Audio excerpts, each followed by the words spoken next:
Welcome to this technical guide on the custom tower.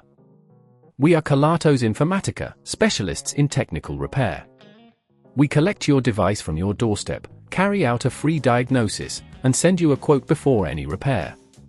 No phone calls, no trips to the shop. We are based at Calle Joaquín María López 26, Madrid.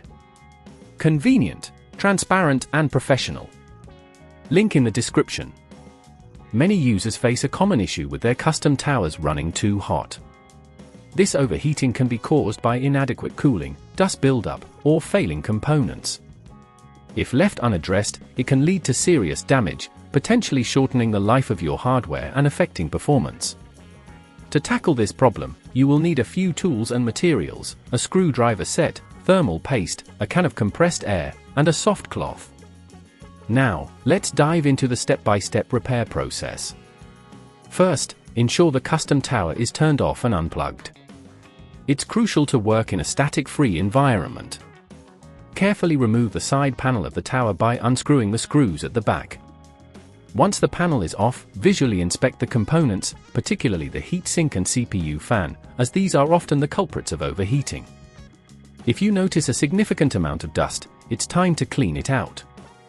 Use the can of compressed air to blow away any debris, but do so gently to avoid damaging sensitive parts.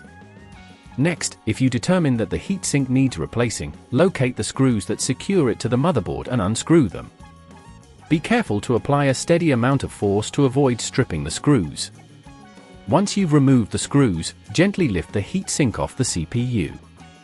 Be cautious as there may be thermal paste residue that can make it stick. If at this point you feel it's getting too tricky, remember that at Kelatos we collect your device from your door and return it fully repaired. After removing the old heatsink, clean the CPU surface with a soft cloth, removing any leftover thermal paste. Apply a small amount of new thermal paste onto the CPU, spreading it evenly without overdoing it. Now, place the new heatsink onto the CPU, ensuring it aligns properly, and reattach the screws securely. Don't forget to reconnect any cables you may have disconnected during the process.